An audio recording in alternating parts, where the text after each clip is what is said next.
Bonjour à toutes et à tous, j'espère que vous allez bien. Aujourd'hui, je vous ai préparé un dossier spécial sur VeChain. C'est un projet majeur, c'est un très vieux projet qui date de 2018. C'est le logisticien du futur, ils sont vraiment dans le credo de la traçabilité, de la certification, c'est un sujet majeur dans l'industrie.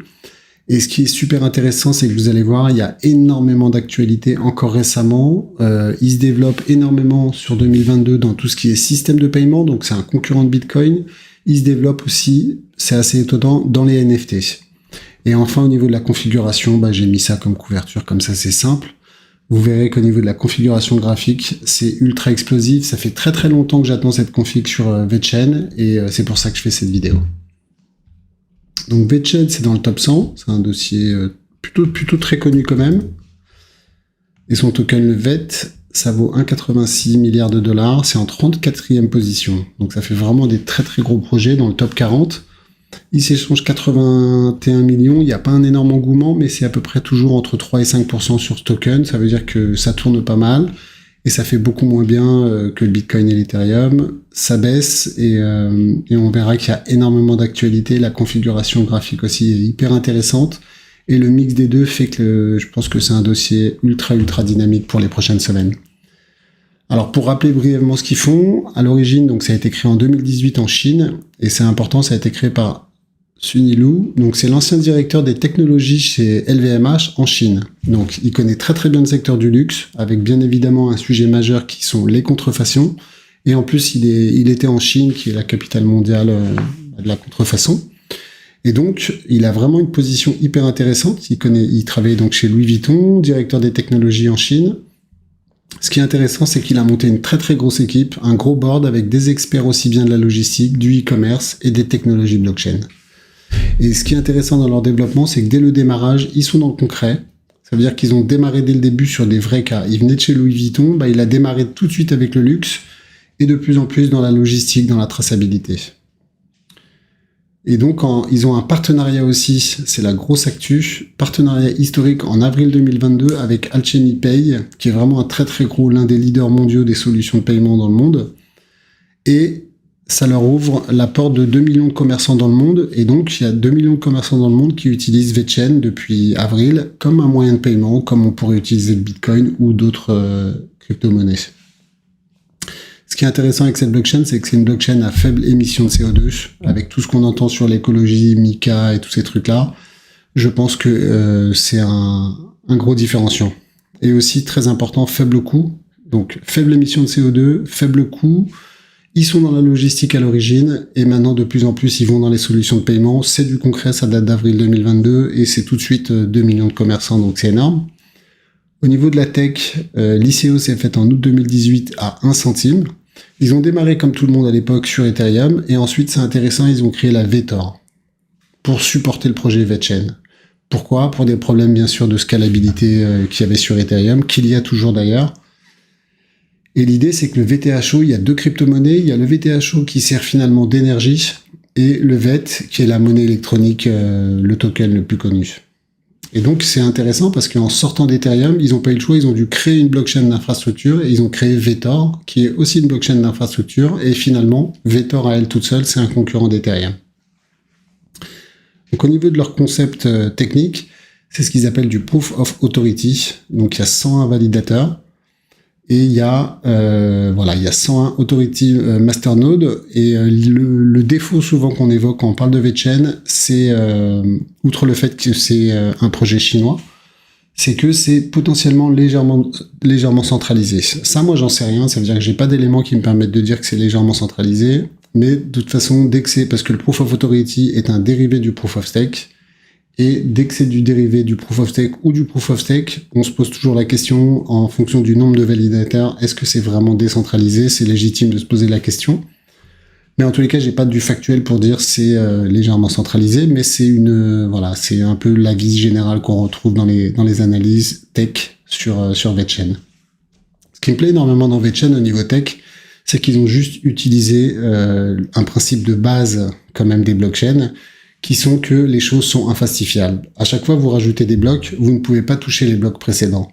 Et donc, ils ont utilisé vraiment la base des blockchains, le cœur des blockchains, pour monter leur projet. Et avec juste ce concept-là, Ils travaillent aussi bien dans l'agroalimentaire, dans le luxe, tout simplement pour de la certification, pour de la traçabilité. Ils vont tout tracer dans la blockchain, surtout quand c'est des objets de haute valeur. Ils vont tout tracer. La vente, si à un moment donné c'est revendu, ça va être traité dans la blockchain. Tout va être tracé grâce à ce projet-là. Ils bossent énormément dans l'automobile, parce que les pièces automobiles, il y a aussi énormément de contrefaçons. C'est des milliards de dollars tous les ans. Et ils travaillent sur de la traçabilité pour les pièces automobiles. Pour l'agroalimentaire, c'est un secteur énorme, sans fin, tellement il y a du potentiel. Vous le savez, la viande de bœuf, savoir qu'elle vient de tel producteur, qu'elle est passée par là, qu'elle a été livrée à tel jour et tout ça. Ils sont vraiment à fond dans tout ça. Et bien évidemment, c'est sans fin parce que l'agroalimentaire, c'est énormément de business. Et ils travaillent de plus en plus, c'est intéressant, dans le secteur de l'assurance aussi, pour avoir des éléments factuels, indiscutables sur certains éléments. Et pareil, ils vont utiliser le mécanisme de base de la blockchain, ce qui est complètement nouveau maintenant, et je trouve que ça donne encore plus de perspectives, parce que juste sur la logistique, c'est énorme. C'est le leader incontesté, ils sont très très loin de la concurrence, ça faut le savoir. Et enfin, ils travaillent, comme on l'a vu, sur une monnaie électronique, le côté monnaie électronique qui peut vraiment dynamiser le projet et tout simplement les cas d'usage. Ils étaient beaucoup dans la traçabilité, mais avec des secteurs qui se rajoutent au fur et à mesure. Hein. C'est énormément de secteurs qui travaillent avec eux, parce que c'est du concret. Mais là, ce qu'ils font avec Alchemy Pay, je trouve que c'est énorme, parce que c'est pareil, c'est une utilisation de VET comme un moyen de paiement, donc forcément, c'est bullish pour le projet, je trouve. Et où j'ai été surpris, c'est qu'ils sont même dans le secteur des NFT, vous verrez au niveau des différentes actus. Au niveau tech, ils sont très très bons, et là, clairement, c'est l'univers un peu chinois, avec Binance, avec eux, avec EOS, avec Tron et tout ça. Ils travaillent beaucoup ensemble, Tron travaille beaucoup avec Binance, et là, Binance travaille en ce moment sur un bridge 2.0 qui va permettre de l'interopérabilité, mais surtout avec Ethereum, pouvoir échanger énormément et beaucoup plus facilement avec Ethereum. Et j'ai lu que VeChain, peut-être ça allait être le tout premier projet qui allait intégrer le Binance Bridge. Donc encore, ça va mettre en lumière encore plus VeChain. Et après, tout simplement, je dirais que c'est le futur de la traçabilité, ça veut dire que c'est vraiment leur sujet. Après, on a souvent aussi, parmi les critiques sur ce projet-là, c'est que c'est un projet chinois, et certains disent que c'est utilisé un peu dans le cadre de l'espèce de Big Brother qu'il y a en Chine, où les gens sont tracés, ils ont des bonus-malus et tout ça. Donc ça, pareil, j'en sais rien, mais c'est toujours un peu les soupçons qu'on a. Moi, je dirais c'est juste parce que c'est un projet chinois, et j'ai aucun élément pareil factuel pour dire qu'ils participent à ça. Après, c'est possible, clairement, hein, parce qu'il y a énormément dans ce projet-là. Il y a beaucoup de partenaires, mais beaucoup chinois, et en particulier, parmi leurs partenaires, il y a même des organisations gouvernementales chinoises. Donc, c'est obligé de se poser et d'avoir ce genre de soupçons. Mais ça ne reste que des suspicions. Donc ils sont en train de travailler sur leur wallet aussi, c'est important, parce que si c'est un moyen de paiement, faut le wallet aussi. Il s'appelle 5.2, ils l'ont conçu de A à Z. Et enfin, ils travaillent sur Connex pour connecter des smart contracts à la blockchain VeChain. Donc ça, c'est aussi hyper intéressant. Ils travaillent avec Binance, avec BNB via le bridge. Ils vont travailler de l'autre côté avec Ethereum, et vous voyez qu'il y a énormément de choses. C'est pas juste l'image qu'on a, la logistique du futur, c'est finalement beaucoup plus. Et ça s'accélère, on va le voir. Donc l'actualité, justement, ça date d'avril. Cela joue monnaie, après un charge de Binance Bridge. En plus, on parle aussi dans cet article intéressant du Binance Bridge. Mais surtout, c'est l'idée que c'est devenu, et c'est qu'on crée 2 millions de magasins dans le monde. Voilà, donc ça, c'est intéressant. C'est une application de portefeuille multi-blockchain. Je connaissais pas Nufinetes, qui lance une nouvelle fonctionnalité, ça date du 11 août. Pour avoir un aperçu des NFT, et ce qui est hyper intéressant, c'est que le monde des NFT, pour moi, c'était pas le monde de VeChain, et pourtant ils le font avec, bien évidemment, la blockchain leader dans le monde des NFT, qui capte 90%, si c'est pas plus, du business des NFT, c'est Ethereum, mais ils le font avec VeChain. Ils auraient pu le faire avec Solana, qui est aussi, un acteur qui commence à être présent. Voilà, ils le font avec Ethereum et VeChain, je trouve que c'est une très très bonne nouvelle. Voilà, c'est des petits bonus en plus sur ce dossier-là. Ça aussi, c'est hyper intéressant, c'est qu'il y a un acteur en fait du monde du logiciel, du monde du SaaS, qui bosse vraiment dans la logistique, qui fournit des solutions logicielles pour différents clients dans des chaînes d'approvisionnement. Et c'est intéressant, c'est qu'ils ont aussi fait un partenariat tout simplement avec le leader de la blockchain de la traçabilité. Et donc c'est encore un énorme truc bullish, c'est récent, ça date du 18 août 2022, Orion One. Et donc ça, c'est très très bien pour VetChain, parce que en plus de ce que je vous ai dit, il y a aussi ce partenariat avec un énorme éditeur, énorme solution mondiale pour la chaîne d'approvisionnement. Il s'associe avec VetChain. C'est un truc de fou, tout ce qui se passe sur VetChain. Et enfin, c'est pas fini. Pour moi, c'est la cerise sur le gâteau. Ça date d'hier. C'est l'Union européenne présente un projet de lutte contre la contrefaçon par l'utilisation de NFT pour 2023. Donc je pense qu'ils sont en train d'étudier un peu, définir un peu leurs besoins, leurs usages et autres.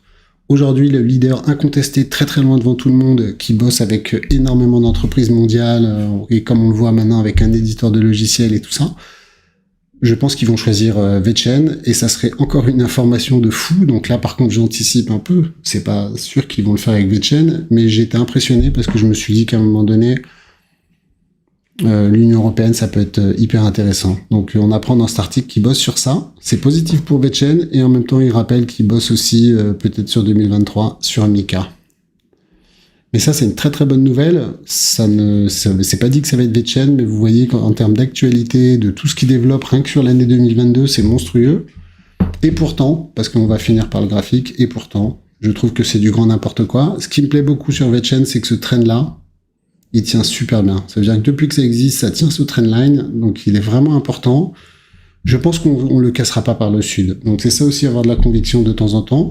Moi, je ne pense pas, à part s'ils déposent le bilan, le projet s'arrête. Vous avez vu l'actualité en face qu'ils sont en train de développer, donc je ne pense pas que ça ira par le sud. Il faut prendre certains paris, je le pense vraiment quand je vois ça. Et après, je vois le triangle, je me dis, il sort pas par le sud, il y a le triangle nord. Tout simplement, mon analyse, elle est rapide.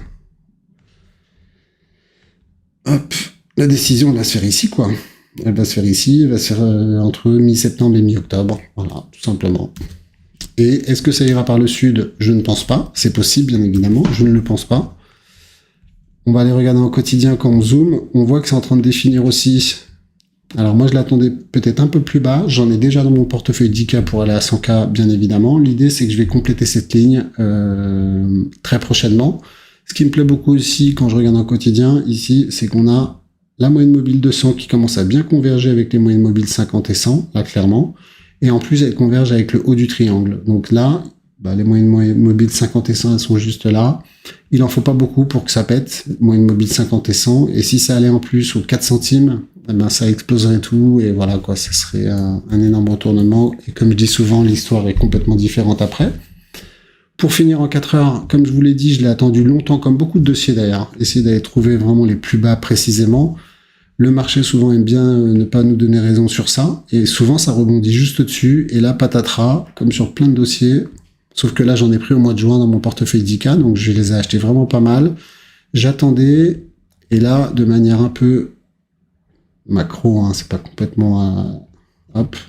Moi j'ai l'impression que ça nous confirme un super beau W, et en plus ce qui est intéressant, c'est que si c'est vraiment un W, on est au tout début de la hausse là. C'est le moment parfait c'est ici.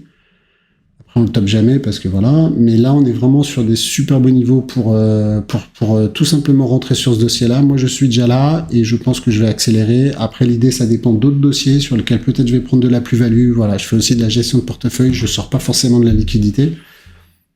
Et c'est comme ça que je fais tourner mon portefeuille, c'est qu'à un moment donné, faut aussi identifier des... Il y en a pas mal. Juste Atom Cosmos, je ne vais pas vendre, mais mine de rien, ça fait x3 sur mon investissement. Mais voilà, je cherche plutôt d'autres dossiers plus petits, Sandbox, des choses où je vais peut-être vendre pour faire grossir cette ligne. Moi, ce triangle-là, honnêtement, c'est des configs que j'attends, que je cible. Parfois, il faut l'attendre 1 an. C'est le cas sur VetChain, plus d'1 an avant d'avoir cette fin de config. Là, on y est. Donc voilà, je pense que je vais tout simplement renforcer cette ligne. Et je pense qu'on a des belles choses. Et bien évidemment, un x10, il le fera normalement assez facilement. Ici, c'était à peu près à 0,25. On est aussi à 0,25, mais avec un 0 en plus après la virgule. Voilà, tout simplement. Et après, si le projet cartonne, comme plein de projets, ça a fait ça, et ça ira peut-être chercher un nouvel ATH. On n'en sait rien, honnêtement, à 0,5, à 1 $. Pourquoi pas?